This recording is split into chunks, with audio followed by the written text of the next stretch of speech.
Everybody, and thank you for joining me. There's no audio? Now it's working? Okay, so we have the coffee spilled taken care of. We've got the microphone all set up. I want to welcome everybody and thank you for joining me this morning to discuss the future of Portland. Yesterday, as I'm sure you're well aware, I shared a letter with Portlanders expressing my intent after much consideration to not seek a third term as mayor of Portland. That being said, there's a tremendous amount of work that needs to get done over the next year and a quarter. I did not see any scenario where I could successfully move this work forward while at the same time seeking re-election. And just to give you a little bit of a story on that, I ran for re-election 4 years ago. I can tell you that it was nearly a full-time job running for re-election, and I just couldn't see any scenario where I could both run for re-election during what I think will be a fairly busy election cycle while at the same time doing the work that needs to be done to address the crises here in Portland. I want you to know that I love Portland. You all know that I was born and raised here. I've served as mayor since 2017, and the reason that I wanted to be mayor was because I wanted to serve the community and I wanted to help better this community. I want you to know that I'll be laser focused over the remainder of my term to ensure that Portland's set up for a future of success. The city of Portland is moving closer to beginning a new chapter. We heard Portlanders loudly and clearly last fall when they overwhelmingly voted to overhaul our city charter. On January 1st of 2025, these changes will go into effect. And I'm going to work hard to ensure that the transition to the new form of government is successful, while at the same time continuing my administration's bold steps to address the crises in our city. I really believe that this is a critical point facing our city. Today, I want to take some time during this media availability, and at the end, I'll give you plenty of time to ask whatever questions you'd like to ask or make whatever comments you'd like to make. But I want to lay out my vision for the next year plus here in the city of Portland and outline my priorities. First of all, around economic recovery, just speaking broadly, I'm going to continue to drive towards a bold new vision for economic prosperity, focusing on revitalizing our central city and advancing our sports and entertainment districts. Around livability, I agree wholeheartedly with an overwhelming number of Portlanders who say that Portlanders deserve a litter and graffiti-free city, a welcoming place for family as well as friends to be proud of. I will continue to advocate for more dollars to clean our streets, and we'll launch our new program, Portland Solutions, a neighborhood district response program all across the city of Portland. With regard to homelessness, we'll continue to work to get vulnerable Portlanders off the streets and connected both to services and housing opportunities. And it remains my goal to eliminate unsanctioned camping all across the city of Portland. With regard to public safety, Portlanders deserve to feel safe in their neighborhoods and to live their daily lives without fear. I'm going to continue to push for both stronger policies to reduce violence, restrict the use of illicit substances in public spaces, and continue to increase the number of first responders who are available to respond to calls. In short, my work here as mayor is far from being done. I'm doubling down on these efforts, and I remain committed to the city that I love. In addition to these priorities, our government structure is undergoing a massive transformation. This is a transformation unlike any other large city anywhere in America, all the while addressing this unprecedented number of simultaneous crises that are impacting the community. This requires my full attention as mayor. This transition is indeed historic, and it's a massive task, and it really requires three things over the course of the next year. The first is reorganizing the entire management structure of our city bureaus under a city administrator. And it is my intention to move to an interim city administrator as quickly as we can and consolidate the bureaus under that city administrator as quickly as possible. Second, we have to develop a new ranked choice voting system to elect an expanded city council by district. And finally, we have to renovate City Hall to accommodate the new structure. To ensure a successful transition, it's my intent to have this work well underway so that by January 1st, 2025, we can turn over a functional government to the new city council and the new mayor. So we have a lot of work, and we have to start doing that work now. In fact, it's well underway. Taking the future of Portland into account, my administration is focused on bringing economic improvements to the city. The council recently adopted an ambitious and inclusive long-term economic plan called Advance Portland. The central focus of Advance Portland, of course, is economic recovery. This plan will revitalize our central city through a multi-pronged approach, including waiving millions in development fees for office to housing conversions where appropriate, establishing a tax increment financing district to invest millions in funding for community development as well as for housing, expanding our enterprise zone program, and creating other targeted tax incentives that promote investment and vibrancy. Calling upon employers to bring their employees back into the office at least half-time by January 1st, 2024, and amplifying our strengths as a sports and entertainment leader all around the globe. These measures, I believe, will both attract as well as retain family wage jobs, produce more affordable housing, and provide opportunities for wealth creation for all Portlanders. To help aid our city's economic recovery, we also have to get the basics right. We must ensure Portlanders have livable as well as enjoyable community spaces. Those are the things that people love about this community. Indeed, some of the most visible challenges facing our city today are in the area of basic livability. And they can be some of the most challenging to address, such as providing clean public spaces that are free of litter and graffiti. Addressing these challenges requires coordination, not only between our city bureaus, but also our partners and nonprofit, as well as private sector organizations that help us with that work. And so rather than having a fragmented approach, I created the Public Environment Management Office, or PEMO, to coordinate all of these services. PEMO is the result of innovative thinking and decisive action in the form of an emergency declaration that addresses the livability challenges that we all see. This agency exists to deliver solutions like installing lighting where appropriate, picking up litter, and removing graffiti across Portland's public spaces.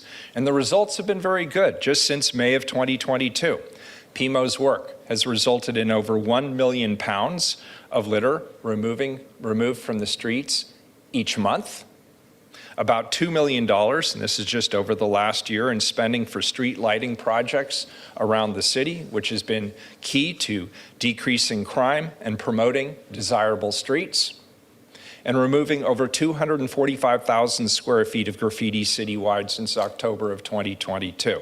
That's the equivalent of about 5 football fields. PEMO also conducts what we call problem solver meetings. This is a neighborhood-specific program where local stakeholders can directly connect with city to solve livability issues, especially those that are related to trash and graffiti, but not exclusively. I can clearly state that in its short life, PIMO has become one of the most popular new city programs in years. And I'm going to work very hard over the course of the next year to expand the reach of PIMO across the city. In addition, of course, to the establishment of PIMO, we've used very specific place-based strategies, an innovative approach that we call 90-day resets. Over the past year, my administration has sponsored 2 of these reset initiatives to combine our resources across all policy areas to address a specific neighborhood's problems. The first, and this was fairly extensively reported on, it was in Old Town. It was arguably very successful. The second in the Central East Side Industrial District has also been successful. It's resulted in 220 trees wrapped in lights to activate public spaces. That was something the community asked for, and it's been delivered. 73,000 square feet of graffiti cleaned, recovery of dozens of stolen vehicles, and over 300 unsanctioned camp removals.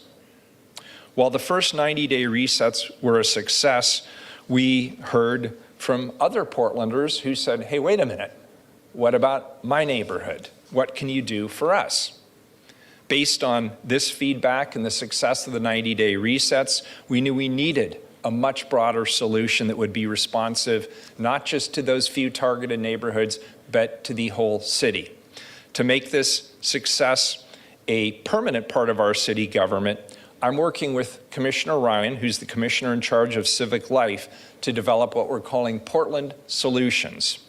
Portland Solutions will integrate multiple programs under one umbrella, including PIMO, as well as the Street Services Coordination Center, Safe Rest Villages, and the temporary alternative shelter sites. The programs under Portland Solutions have proven themselves to be both agile and effective, and the unification of this work can only amplify that efficacy. Successfully launching and expanding this program will be one of my very top priorities over the course of the next year. Over the past few years, we've obviously seen an increase in Portland's chronic homeless population with often coexisting circumstances, sometimes substance abuse, sometimes behavioral health issues, sometimes all of the above. This population has been especially challenging to assist because they're often very reluctant to go into congregate shelter. The City of Portland launched an outreach team known as the Street Services Coordination Center. Our SSCC outreach teams have made over 2,000 shelter referrals over the past year. Through outreach-based input, our SSCC team let us know that individuals suffering from substance use disorders and other behavioral health challenges would much more prefer a model similar to Safe Rest Villages with outdoor sleeping units versus congregate shelter. As you'll recall, there was a significant opposition to this administration's efforts to launch the larger scale temporary alternative shelter sites. In July, the city officially opened our first task site in Southeast Portland. We went from concept to opening in about 6 months. I'm extremely proud of the work that my team did, not only to overcome initial opposition to this concept, but to in fact prove its success. As of yesterday, there are now 137 individuals staying at the first site. The site includes a comprehensive service model that includes collaboration between nonprofits, healthcare providers, and state housing service providers. This includes both physical as well as behavioral health services, employment services, basic health care, and housing navigation services, as well as on-site care coordination for everyone who comes in to those sites. This is in addition to the 275 rapid rehousing vouchers recently provided by the state that are now designated for use by Safe Rest Villages and our task site. Now, the city has opened a total of 7 Safe Rest Villages in addition to the first task. In total, these programs now provide about 500 shelter beds for chronically unsheltered homeless Portlanders, over 300 of which became available just in the last quarter. We will continue to aggressively pursue additional sites in coming months. This model incentivizes people to leave the street camping from unsanctioned campsites to safer shelter options. It connects them to the services they need to get off and stay off the streets. Our Portlanders have recognized their additive value in the larger shelter system, and they've begun contributing to the cost. Just last week, we received an additional $4.7 million from Multnomah County in capital investments for our next task location. I want to thank the Board of County Commissioners for that important contribution to this effort. I'm also leading a renegotiation of the intergovernmental agreement with Multnomah County regarding the Joint Office of Homeless Services. When the public voted for the supported housing service measure, they expected immediate efforts to address homelessness. The unspent funds, coupled with a lack of clear outcomes and measurable data, is unacceptable both to me and to the City Council at large. This must be addressed in the renegotiation process. I'm going into this conversation with my eyes wide open, and I'll be working with the City Council to review data, audits, and performance metrics before entering into a new agreement. I'm hopeful that we'll be able to successfully reach an agreement with Multnomah County. As we continue to respond to the community's needs, none is greater than the need for Portlanders to feel safe and be safe in their own community. Key community safety indicators have shown that we're on the right path. We have a long way to go, but we're on the right path. Compared to this time last year, overall property offenses, which include theft, arson, burglary, are down more than 13%. This includes a 19% reduction in motor vehicle thefts and a 31% reduction in stolen property. Resolution of gun-related homicides is up 43% compared to the last 3 years at this time. Since the stolen vehicle operations began last year, PPB has recovered 227 stolen vehicles, made 331 arrests, and served 360 warrants, and incidentally seized 49 guns. The city continues to invest heavily in expanding our community safety resources. Since 2022, we've hired 126 sworn officers and continue to prioritize recruitment at the Portland Police Bureau. For the first time in many years, the Police Bureau's hiring has outpaced its attrition.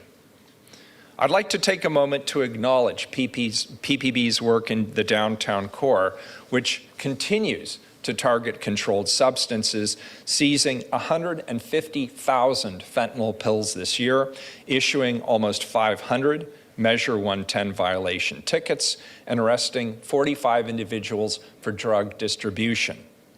Recently, City Council voted to pass an ordinance that restricts public consumption of illicit substances. I'm going to continue to advocate hard over the course of the next year for this change at the state level to ensure that our public spaces are safe for all, not just here in the city of Portland, but in communities all across the state of Oregon. The Portland Police Bureau has done exemplary work by conducting multiple retail theft missions in 2023, increasing officers doing foot patrols, and bringing back the entertainment district detail to Old Town.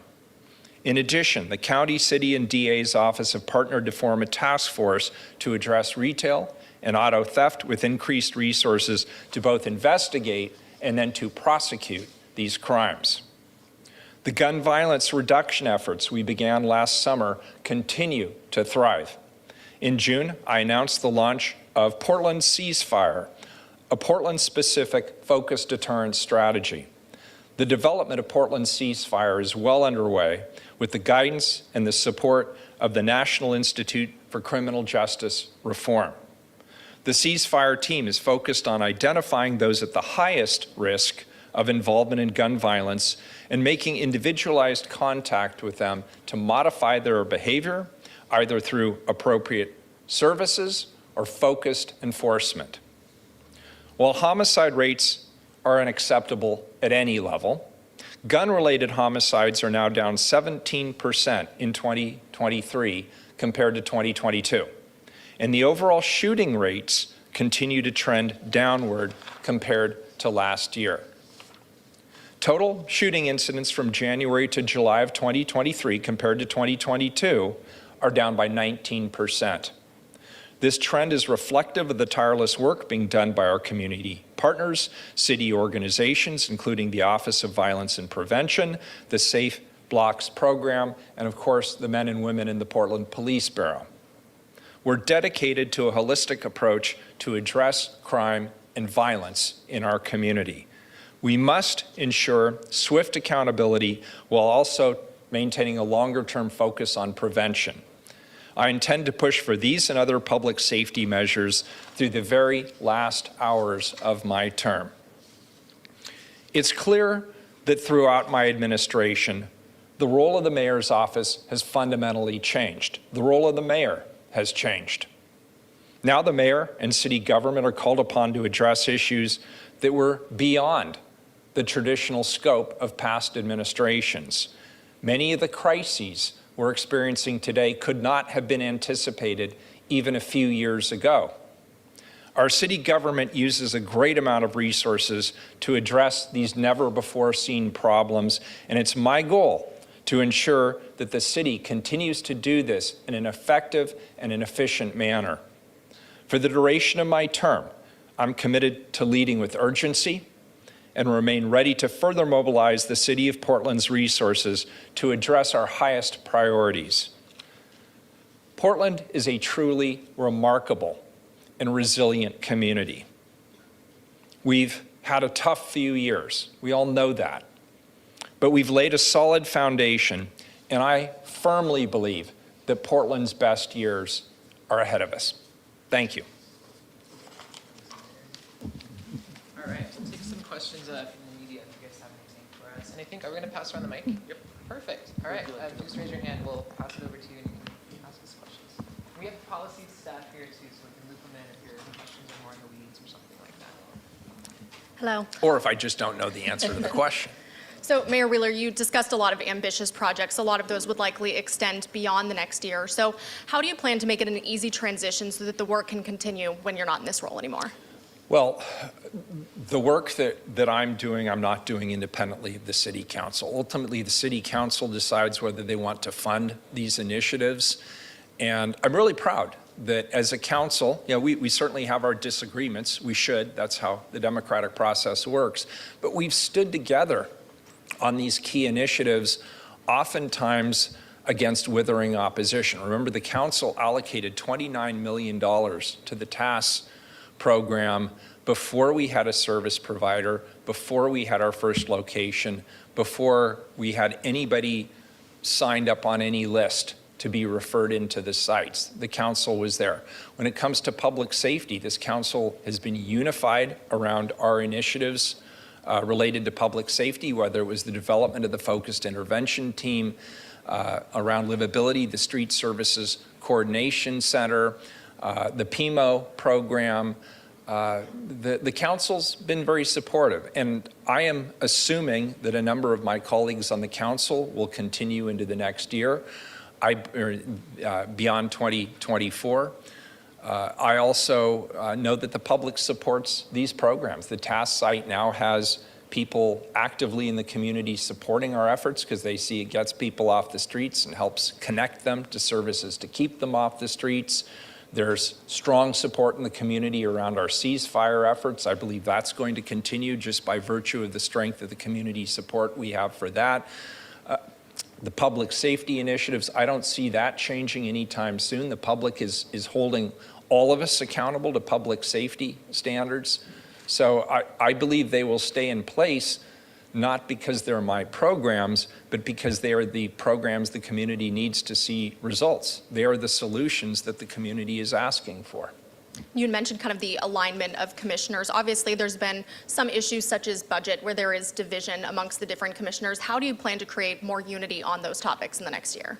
Yeah, so there is a larger discussion around the transition to the new form of city government. There's, as I said, a number of things we're negotiating. We're negotiating when people would move out of this building so it could be renovated. We're negotiating how quickly we could appoint an interim city manager and have the bureaus report to the interim city manager. I support those things sooner rather than later, by the way. And the third part is the budget. We could begin the unified budget process now. And I started that process by directing that the budgets be done by clusters, areas of interest. And the council plays a huge role in helping us to shape the policies within those areas of interest. I am guessing we'll have some debate around the edges, but my experience over the last 7 years has been that we agree on 95% of the budget and we disagree on 5% of the budget, and that's where the debate comes in. But I would expect the council to ultimately be engaged. I work with them closely, my staffs work closely with the other council offices. There shouldn't be any big surprises by the time we get to the point of actually voting on the budget.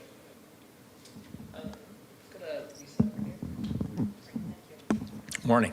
Good morning. Mayor, you had said when you put the camping ban in place that you'd give it a little bit of time and in the fall get it enforced. Fall starts next week. At what point are you going to enforce the camping ban on Yeah, public I'd like streets? Stephanie to come up and give us the latest and the greatest. Stephanie is my public safety advisor, and she's the one who personally works on this. And Skylar Brockernap, thank you. But don't you have just a date? I mean, shouldn't there be a date when this will happen? Well, I think as we've been saying, the city is really focused on trying to do education so that everyone is fully up to speed on where camping prohibitions exist. I know Skylar has been doing a ton of work to get that educational piece out, and she can speak to that. What we're working to do right now is to make sure that we have solid operating procedures, clear direction for police officers and for our outreach teams so that when the enforcement does begin in the coming weeks, I would say, that there's no question, nobody's left wondering how that will work. Sky, do you want to add to that? Thanks, Stephanie. So I think instead of picking an arbitrary date, we want to make sure all the parties involved are really educated, have had outreach. We're working closely with our partners. I was just delivering some maps to Central City Concern for their outreach team to put in different day centers. We're working with libraries to make sure they have maps and resources and different pieces of the puzzle that are all there for people to access. If they have any questions kind of about how those procedures work, they all have QR codes, obviously, that go right to our website that have resource pages and connection to all the different information that would be helpful kind of for this process.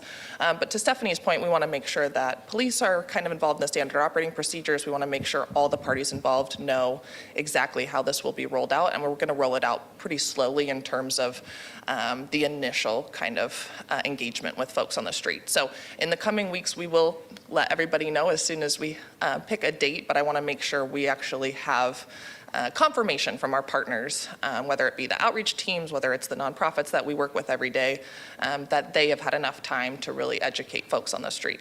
So you don't have a target date? Not right now. We haven't picked an arbitrary date. Great. And just a follow-up for the mayor. On the mass camps, you said you backed off on that, and you said there's about 500 people now that are sheltered thanks to the pieces that are in place right now.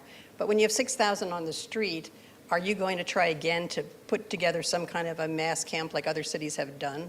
Yeah, look, when we first proposed this, we had proposed, I think initially several hundred per site in a proposal.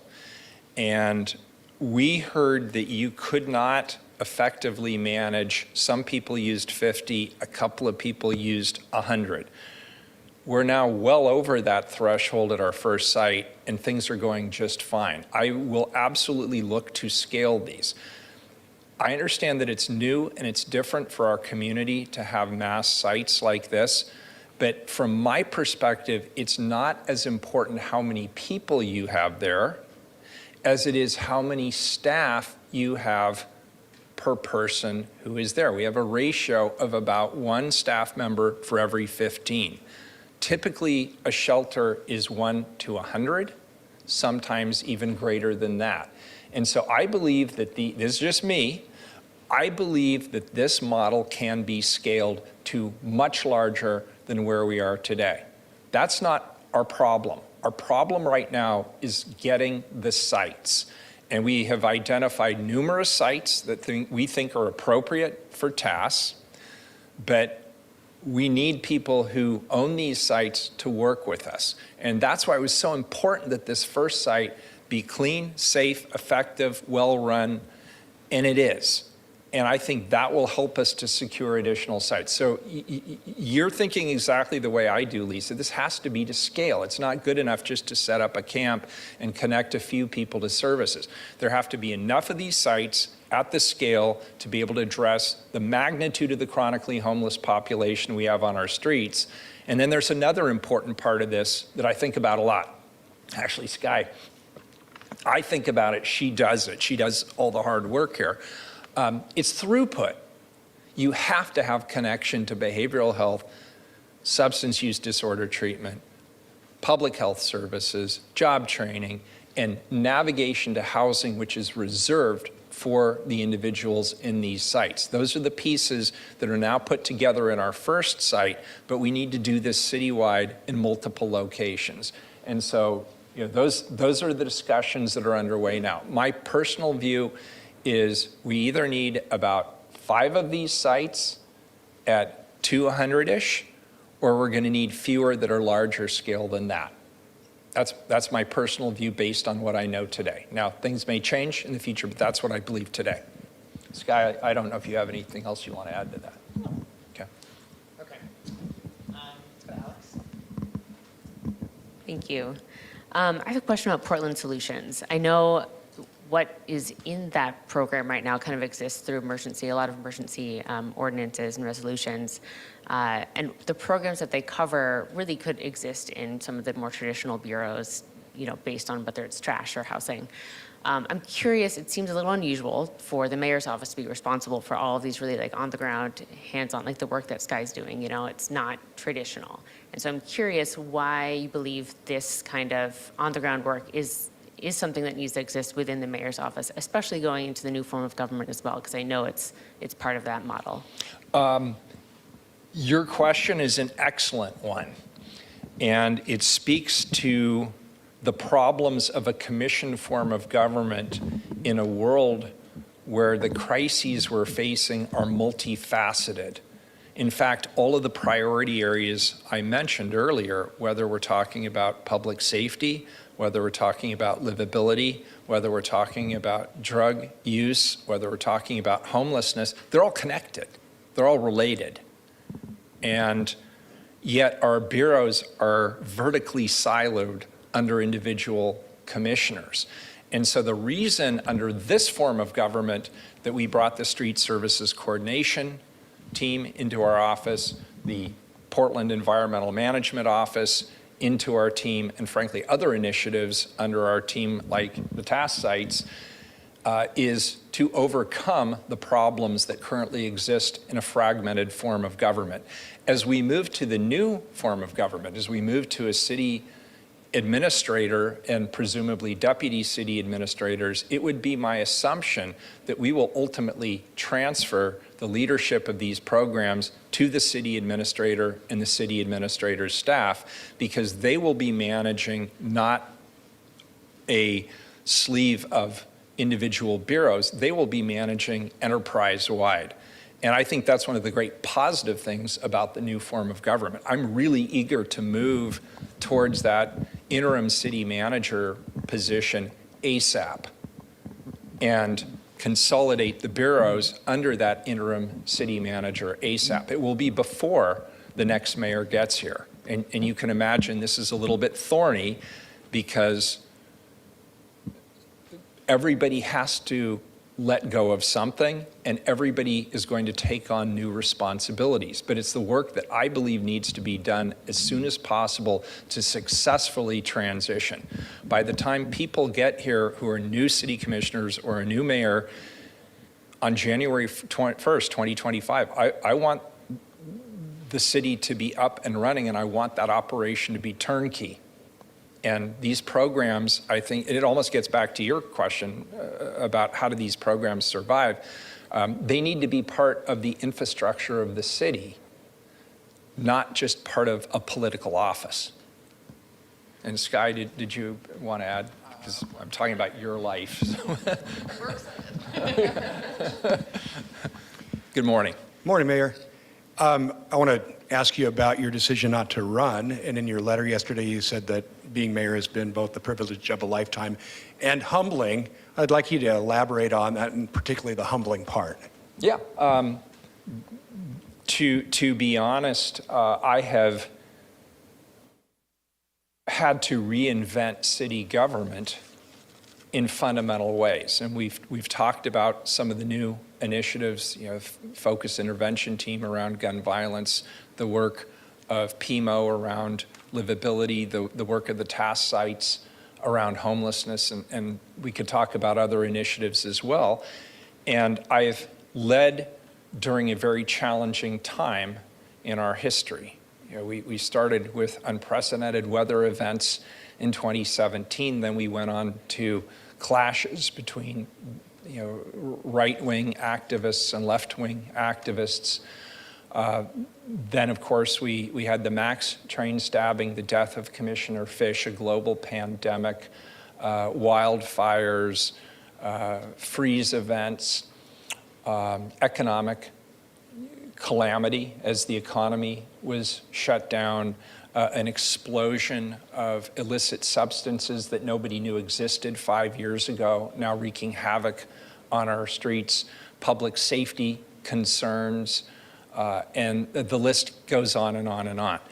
We have had to adapt and reinvent city government as we go to address these crises. And now on top of it, we are also doing a massive overhaul of city government as asked by our voters. And so there's just a lot going on for me, and knowing how intense a reelection campaign would be, given all of this, I just can't see myself doing it all and doing any of it well. I have to focus on the job at hand. The most important thing I can do right now is not focus on politics, but focus on solutions. And stepping away from a reelection campaign gives me that opportunity to get out of the political realm and into the solution realm. I want to also tell you, I worked through what if I did run for reelection. If I ran for reelection, every decision I make between now and November of 2024 will be seen through a political lens. That won't work for Portland right now. We don't need politics, we need solutions. And a lot of this is going to require the community to work together. And I think I can be seen as more of an honest mediator, an honest broker, if you will, in this process if I've got nothing at stake politically, because I don't. I'm just focused on solutions. Just a quick follow-up. I mean, I hear you saying the humbling part maybe is the enormity of the challenges. But you certainly have heard critics say that they feel progress and recovery's been too slow in some key livability and public safety areas. So to those critics who might say, why is it taking you so long to declare that you're on the right path now, but we have a long way to go? What do you say to that? Well, again, I would say pretty much what I just, well, first of all, I'd empathize, and I would agree. Change is too slow. There are a lot of changes that we have requested. I'm really grateful to the governor for convening a task force on the central city. I've been very open about what our asks are. Many of our asks are asks that have been on the table for years. We have long had a problem around training new police officers that we've recruited at the DPSST. That is a required training program for years. I've been asking for more resources, for more academies, and more training slots. We finally got it. I'm grateful for that. Unfortunately, it just takes time to build new strategies in an environment where we don't have the complete span of control. We don't control, we have police, first responders, fire, we have public space management, managing our parks. We don't have a broader span of control than that. So it really requires me to manage up as much as manage across. It just takes time. I wish we could move more quickly, but unfortunately government doesn't move that quickly. And I feel like, using TAS again as an example, this room was filled to the top with people who came in to vociferously oppose the creation of TAS. Many people compared them to concentration camps, which I found both offensive and historically inaccurate. 6 months later, we opened the doors on that first site. And to do it, we had to bypass traditional government. I had to use executive directive, I had to use our own resources, and I had to manage it out of my office with the support of my colleagues on the city council, and I want to continue to underscore that. But we had to go through non-traditional challenges, and as you'll require, the only way those sites would work is if they were connecting people to services, that you'd get a case manager and you'd be connected to behavioral health or substance use disorder treatment or health or whatever. We couldn't get other governments that have the tools, the resources, the personnel, and the funding coming to them for those purposes. So Schuyler here had to go out and find service providers to provide those services so we could get the site open now. So we often work against government and sort of the pace of government in order to be more urgent in our response to the crises that we see on the streets. And you've seen us do other things. We want more police officers in the central city core, so we increased the overtime payments in order to attract people. I can tell you now, and Stephanie, correct me if I'm wrong, as a result of that decision, we now don't, what's the right way to say this so I don't get it wrong? We're much closer to meeting staffing minimums than we have been. Thank you. So we're getting closer to where we need in terms of the patrol officers to be effective. And the humbling part, just serving in public office right now is humbling. It's not for the faint of heart. People have strong opinions. We're divided as a nation. We're divided oftentimes as a community. And you ask 10 people what's the right way to address the homeless crisis, you'll get 10 different answers. And so it can be humbling just being in these positions, but I want people to know it may look a little messy from the outside, but I'm really grateful that people gave me the trust to do this job, even if it was only for a matter of years. Morning. Hi there, Mayor. I wanted to ask a follow-up on the Portland Solutions proposal that you're discussing, which you described as a top priority for the next year. And earlier this week, we saw a proposed city org chart under this new form of government. And Portland Solutions, which contains a whole host of city operations and programs, appear to be falling directly under the mayor's purview outside of the city administrator. And I wanted to ask if that fundamentally conflicts with the voter-approved changes to the city charter, which is to put all city operations, such as these programs, under the purview of a city administrator. So I'll answer the last part, and then I do want Bobby to come up and riff a bit, since he's been my staff lead on this. And I guess to be more sort of blunt and frank, is this a potential power grab for the mayor going forward? Yeah, fair question. I believe the answer is no, and that it is completely compliant with both the letter and the intent of the charter reform.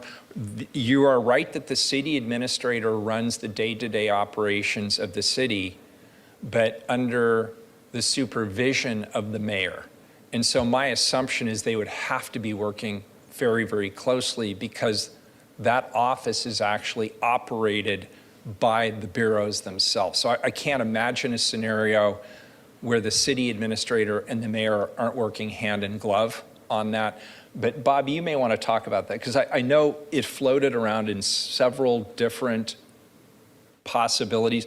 And the org chart you saw the other day is a draft, and the council and I, frankly, will take a look at that draft, and I imagine we'll have many changes over the course of the next couple of months. But I'll let Bobby answer that. And Shane, you and I talked about this. So it's a new program, so it's a startup mode. So we need to get that program up and running. So right now it's under the mayor's org chart, but we believe that under the interpretation of the new charter, as you pointed out, it is an operational function. Therefore, it needs to eventually land with the administrative functions. So it's a temporary measure to get the program up and running, but it will become part of the city administrator's function. I like his answer much better than mine. And while I have the mic, we'll just ask you one more question with regard to your decision and the stated reasons for your decision not to seek re-election. It seems to suggest that at this point in time, you don't believe the city of Portland and its government needs to be moving in a fundamentally different direction than the course it is on now. Is that sort of your assessment at this time? And do you see potentially a different mayor of Portland? Would they need to be thinking differently with what the city's needs are and how to address them? I think I understand your question, and I want to make sure I got it right. When it comes to these crises, homelessness, public safety, livability, and economic recovery, nobody has a monopoly on the truth. Not me, not anybody. And nobody can solve these problems alone, and nobody can lead us out of these problems alone, because by definition, they are multifaceted. They require coordination between governments, plural, that have different spans of control. The private sector, the philanthropic and nonprofit sector, even the faith sector is involved in a number of initiatives with us. So things could most certainly evolve. And I would assume that the campaign of 2024 will include a lot of discussion about, did Mayor Ted get it right in terms of the programs he's establishing, whether it's the TASK, whether it's Commissioner Ryan's Safe Rest Villages, whether it's the efforts around livability, the economic recovery, the work we're doing to activate the downtown core. I would expect lots of people to have lots of different views, but my team and I feel very confident that the path we are on, the programs we have launched, the strategies that we are pursuing, the programs we are funding are the right ones to rise up to meet the challenges of this city today.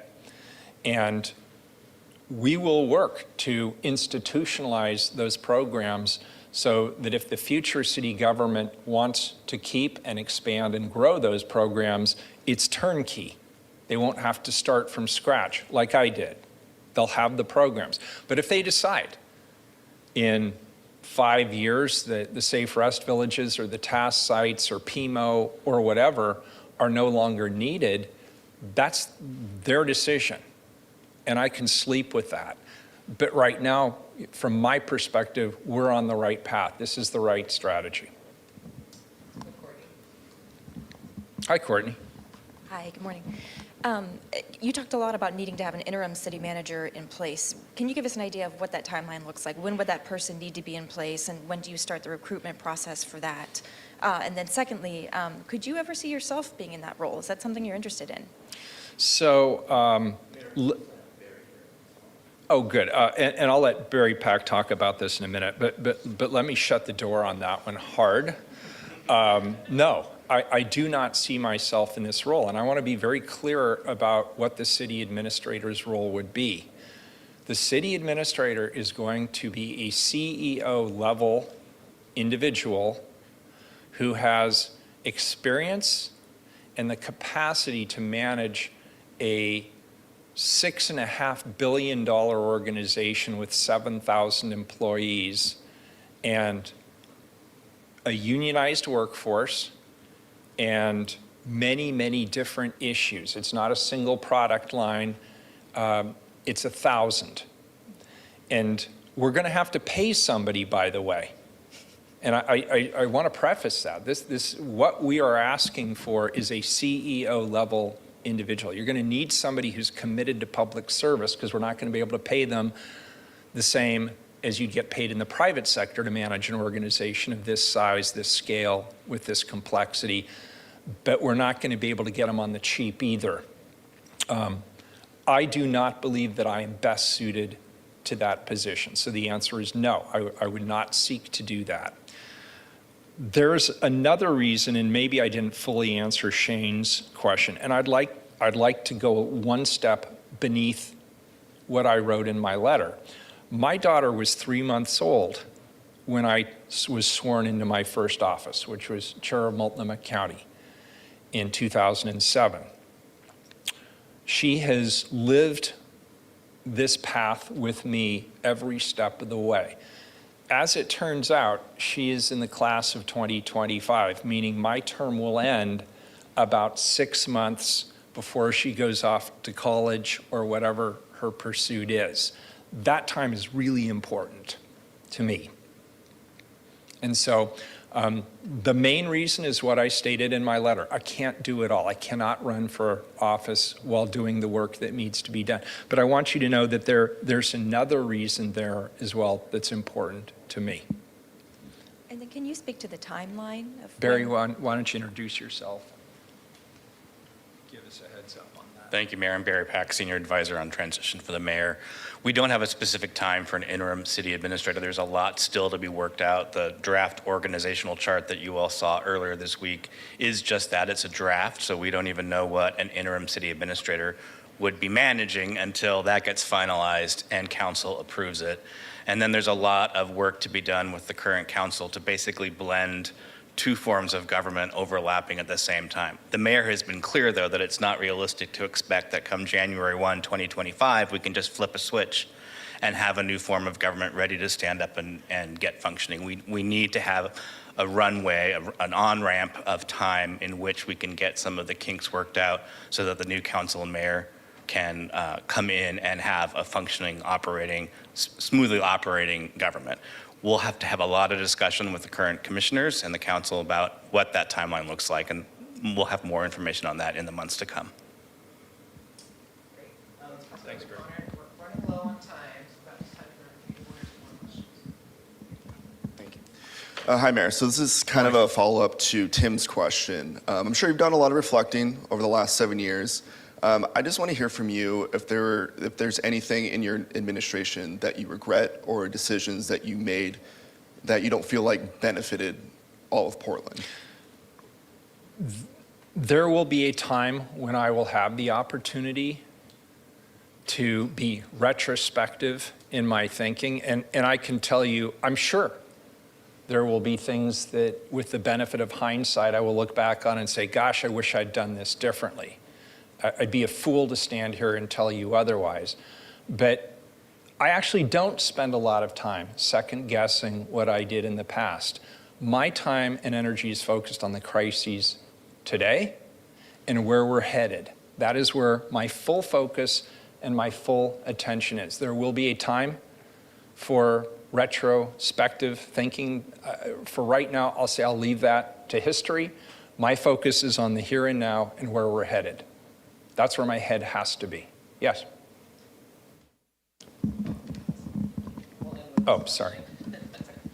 You know, I'm hearing you talk a lot about crises for your priorities, but then I also heard an opportunity, the sports entertainment district. I thought that was really interesting, and I'm curious, why is that a priority among all the crises that we're talking about, and how do you see that playing a role in Portland in the future? So, this almost dovetails nicely with your question. Thank you for the question. We are facing all of these crises today, but we cannot take our eye off the ball. While we are addressing crisis after crisis, other communities are competing and positioning and investing for future economic growth and prosperity. We have to do that too. We cannot take our eye off the ball of where our competitive advantages are. And there's been a lot of discussion around the green economy, green infrastructure, power sourcing, transportation, and the like. there has been too little attention focused on the power of sports and entertainment as being a great opportunity for the city of Portland. But we can't just sit on our hands and hope it happens. We have a lot of organic arts, culture, music, performance, sports, but you have to invest with intentionality. And I think about, for example, some of the opportunities in the Rose Quarter. We have the current negotiations underway with Rip City on the ground lease for the Moda Center, and we're thinking big and broadly about what does that mean and what does the future look like. You have the Allen Trust being very clear that they intend to sell the Portland Trailblazers. So we're very heavily engaged with the leadership of the Portland Trailblazers and others on those discussions. We have the folks from the Diamond Project who are interested in bringing an MLB team to the city of Portland. There's some potential opportunities for leverage there. And then think about all of the great manufacturers we have here, the marketers we have here, the ancillary businesses that are related to sports and entertainment, the performance venues that we're talking about, a replacement for Keller, which I think is very exciting. Live Nation will be putting a facility here. We've got a lot of local facilities here and a lot of local entertainment organizations that think we can aim higher. And so I see that as a great opportunity. Bobby, I don't know if there's anything you wanted to add. Yeah, come up and talk about that.